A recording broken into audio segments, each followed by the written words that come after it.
화가 났다 이런 뜻이에요. 관봉이 띠지는 어디로 간 겁니까? 모르지 내가 어떻게 알아. 아니 그러니까 관봉 띠지 얘기 나오니까 김필성 변호사를 안 물어볼 수 없어요. 그 자리에 가 있었습니다. 현장에 박수 한번 쳐드려야 돼. 네, 감사합니다. 수사관과 함께 수사관 옆에 앉혀놓고 수사관이 이렇게 대답하는 이유가 있습니다. 라고 얘기하셨죠? 김필성 변호사. 다시 한번 오마이뉴스에 그 영상이 80만 조회수가 그러니까요. 넘었어요. 시원하더라고. 시원시원했습니다. 그러니까 뭐 이제 그거 얘기한 거죠. 검찰 개혁을 왜 하냐에 대한 사실 좀 약간 원론적인 얘기를 하면요. 이거 하도 원론적인 얘기 많이 한다고 해서 주변에서 욕을 먹고 있긴 합니다. 원론적인 얘기를 하면 검찰 개혁을 하는 이유가 검찰이 나쁘다, 검찰이 밉다. 이것 때문이 아니거든요.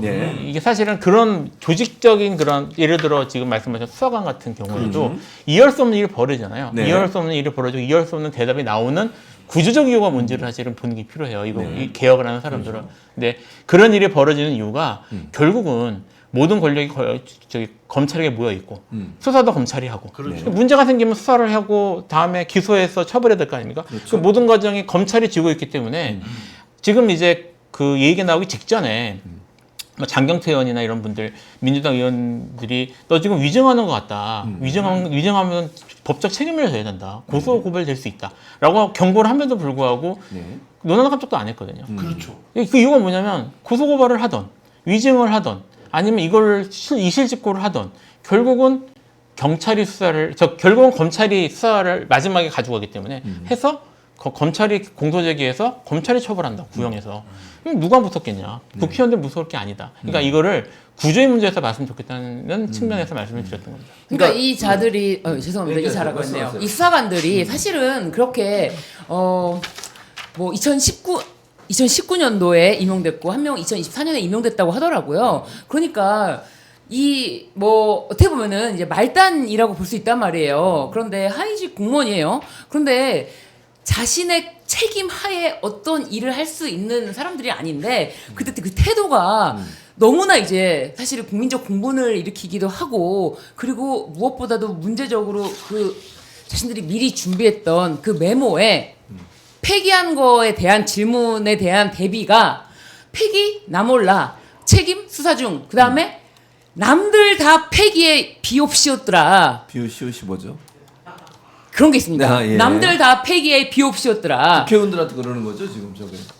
세상을 향해서. 세상을 향해서. 저는 모든 국민들 다 이렇게 본다고 봐요. 그 왜 저렇게까지 나올 수가 있느냐. 저거는 뒤에 검찰이 진짜 무서운 검찰이 기다리고 있고 어떻게 보면 내가 만약에 여기서 분다거나 그러면은 나만 날아가는 거예요. 누구로부터? 검찰로부터. 내가 여기서 이실직고 해봤자 나만 정말 자신의 조직에서 완전히 이제 잘리고 절대 복귀될 수 없는 삶이 되는 거지 이실직고에서 뭐가 남냐는 거예요. 그런 마음으로 저렇게 아주 강하게 나 몰라 폐기 나 몰라 기억나지 않습니다. 아무것도 기억나지 않는 걸 대답하기 위해서 나온 거 아니지 않습니까?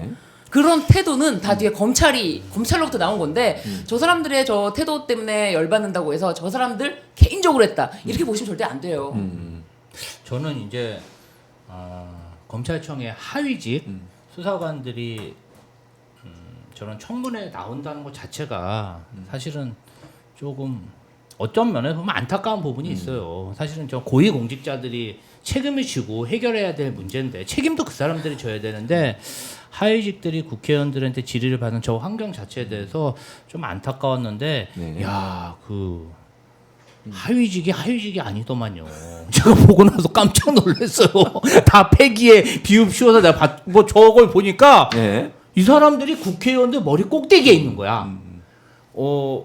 정말 저 사람들이 와서 정말 진솔하게 얘기하고 아는 대로 얘기하고 솔직하게 얘기하면 우리 그 상임위에 있는 민주당 국회의원들 저렇게 막 화를 안 내죠. 그렇죠. 근데 저렇게 다 준비해 갖고 와가지고 눈 하나 깜짝 안 하고 정말 저런 것들을 적어갖고 아니 사실은 저런 말들은 혹시라도 발각될 수 있기 때문에 새로 이렇게 가져올 수도 있잖아요. 근데 자기가 써놓은 걸 그대로 갖고 왔어. 다 폐기에 비읍시였더라. 이것은 제가 봤을 때는 이 검찰청에 있는 검사들뿐 아니라 수사관들과 행정직조차도 굉장한 특권 의식을 갖고 있다. 그리고 저 검찰청에 있는 검사 이외에 그 직원들이 일종의 검사들의 사병화가 된 게 아닌가. 이 국가를 위해서 충성하고 국민을 위해서 어떤 업무를 수행하는 게 아니라 검찰 조직에 충성하는 그러한 문화가 있는 게 아닐까. 저는 그런 생각이 들고요. 우리 조선시대 때 사병 혁파하지 않았습니까? 그랬었죠. 우리 대한민국도 검찰에 있는 사병을 혁파해야 된다. 이런 생각이 들었습니다. 그러니까 김필성 변호사님 현장에 있었을 거 아니에요. 예. 현장에 쭉 저 사람들의 표정이나 행동이나 쭉 봤을 텐데 네. 어떤 생각이 드셨어요? 쭉 보시면서 저 두 사람의 행동이나 아니면 모습을 보면서. 사실 뭐 눈빛이나 뭐 제가 뭐 궁예도 아닌데 그것만 보고 알 수는 없고 제가 이거 이상하다고 생각한 게 사실 두 가지 부분이 있었어요. 첫째는 거기 이제 수사관이 2명이 나왔습니다. 네. 남경미 이름 다 나왔으니까 말씀드릴게요. 네. 남경미 수사관이라는 분하고요. 이제 문제에 지금 계속 이제 주로 언급되는 김정민 수사관이라는 분인데 남경미 수사관이라는 분은 수사를 하시는 분이 아니래요. 이 팀에서 수사를 하시는 분이 아니고 그 내부에서 이제 압수물 들어오면 압수물 처리하는 행정 절차가 내부적 절차가 있을 거 아닙니까? 그 절차를 담당하는 직원이라는 거예요. 그러니까 그분 말씀은 나는 관본권 본 적이 없다. 왜냐하면 압수물을 직접 다루지 않는다. 그러니까 나는 나는 그냥 행정 처리만 하는 사람이지 수사에 관여하지 않는다는 얘기를 하는 거예요. 그러면 그 사람 말대로라면 이 일하고 전혀 상관이 없는 사람이잖아요. 그렇죠. 그런데 문제의 그 메모가 어떻게 만들어진 거냐면 그분 둘 이제 일치를 하는데 그 아무 상관없는 남경미 수사관이 김정민 수사관의 자기 집으로 불러서 자기 남편하고 셋이서 만들었다는 거예요. 이상하죠. 이거를 상관없으면 자기가 끼를 이유가 없잖아요. 그렇죠. 괜히 그 불똥을 자기가 오히려 깨끗하게 끊어내야 되는데 거기에 대해서 자기가 자기 집으로 불러서 이걸 준비를 했다는 거예요. 이해가 안 되죠. 이해가 안 되죠. 왜 불렀지? 자, 그 집으로 불렀지. 그게 하나가 이해 안 되는. 더 중요한 게 뭐냐면 핵심 포인트네. 네, 더 중요한 게 뭐냐면 제가 이분들이 만든 게 아니구나라고 생각했던 제일 중요한 이유가 뭐였냐면요. 물론 여러 가지가 있어요. 뭐 예를 들면 지금 쪽지를 잘 보시면 그 검찰청 내부에서 내부 보고할 때 쓰는 양식과 똑같아요. 문체나 이런 것들. 제목도 그렇고 그렇긴 한데 뭐 그런 지적도 있었지만 더 중요한 건 네. 이분들이 계속 뭐라고 주장을 했냐면 뭐 두 분 다 네. 검찰 내에 이제 검찰 사무규칙들이 몇 가지가 있습니다. 그 중에 하나가 뭐냐면 검찰 압수물 사무규칙이라는 게 있어요. 이게 압수물 어떻게 처리해야지라는 규칙인데 자기들이 관본권을 뜯어서 이거를 얼마인지 돈을 세웠어야 된다는 거예요. 규정이 그렇다면 규정이 그렇다는 거예요. 그래서 그러면 떼서 세신 거네 여러분 그건 기억이 안 난대요. 그러니까 안 나는데 이해가 안 돼요. 네, 근데 검찰 압수물 사무규칙 4조에 의하면 네. 자기들이 떼서 세도록 돼 있으니까 뗀다. 근데 아까 말씀하셨던 것처럼 김정민 수사관은 이제 1년차 수사관이에요. 그리고 그분도 이제 된 지 몇 년 안 된 수사관인데 남부 수사관 그것도 안 된 분인데 이분들이 공식 청문회 와서 법 내부 규정 조문을 열거해가면서 말하는 게 이상하더라고요. 그렇게 안 합니다. 사실은. 그렇죠. 기억나는 대로 얘기하면 되는 거 아니에요. 얘기하면 되는 거지.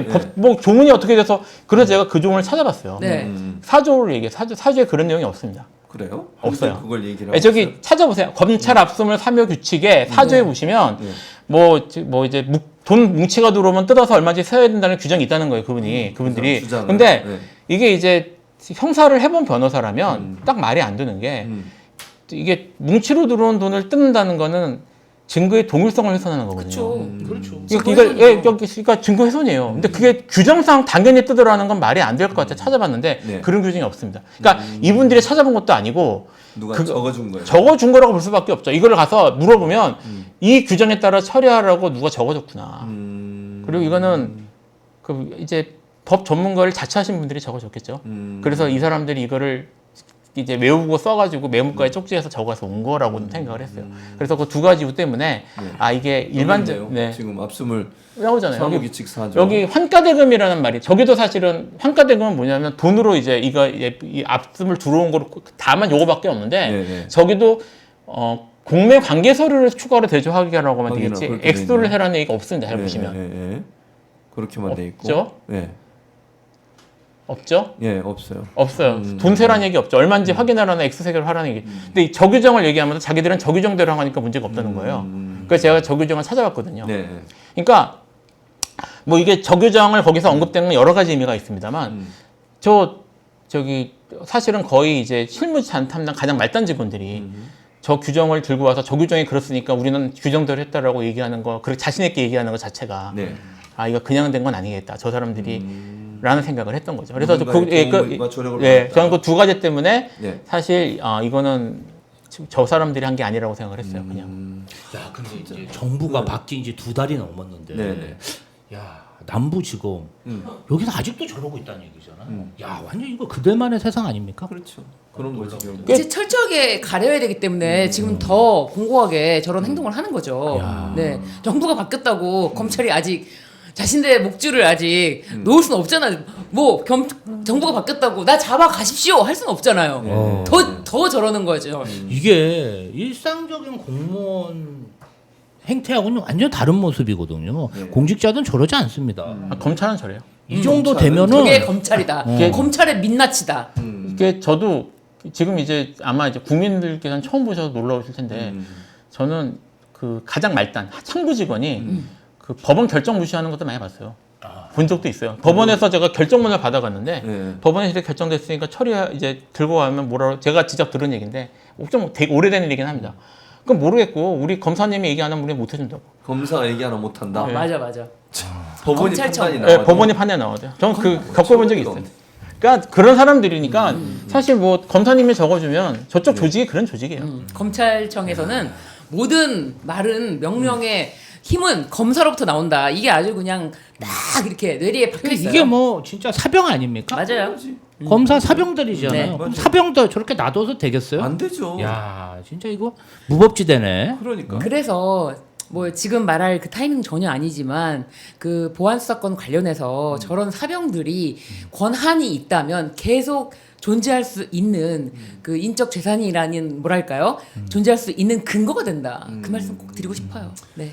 정말 그러니까 어제 청문회죠. 청문회 보면서 참 황당했어요. 웬통 보면서 저렇게까지 우기고 모른다고 모르쇠로 계속 그러니까 서인교 의원이 계속 물어봐요.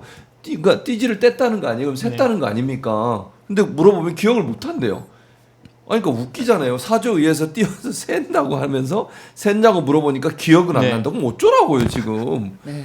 정말 답답한. 아니 그래서 네. 이재명 대통령께서 직접 지시를 한 거잖아요. 이거 특검에서 조사하도록 하는 게 맞겠다. 왜냐면 검찰한테 맡겨놓으면 고양이한테 생선을 맡긴 꼴이잖아요. 지금 김필성 변호사가 저 김정민 증인 옆에 앉혀놓고 그 얘기를 했어요. 이렇게 이 사람이 대답하는 이유는 검찰을 믿기 때문이다. 왜? 자기는 또 가서 검찰한테 조사받을 거고 그러면 자기는 무혐의 받을 거니까. 그래서 이렇게 얘기해도 된다고 생각한다. 이렇게 얘기하셨잖아요. 그 자리에서. 그래서 대통령께서 그러면 이거는 검찰한테 맡길 문제가 아니다. 도저히 이건 검찰을 믿을 수가 없는 상황이라는 거 아니겠어요? 그러니까 대통령이 이런 지시는 어떻게 보세요? 특검에 맡아서 이렇게 제가 봤을 수사하는 때는 김필성 변호사의 저 청문회 발언을 대통령이 직접 보신 게 아닌가 싶을 정도로 김필성 변호사의 발언에 딱 발맞춰서 대통령이 바로 지시를 그렇게 내린 게 아닌가 그런 생각이 들어요.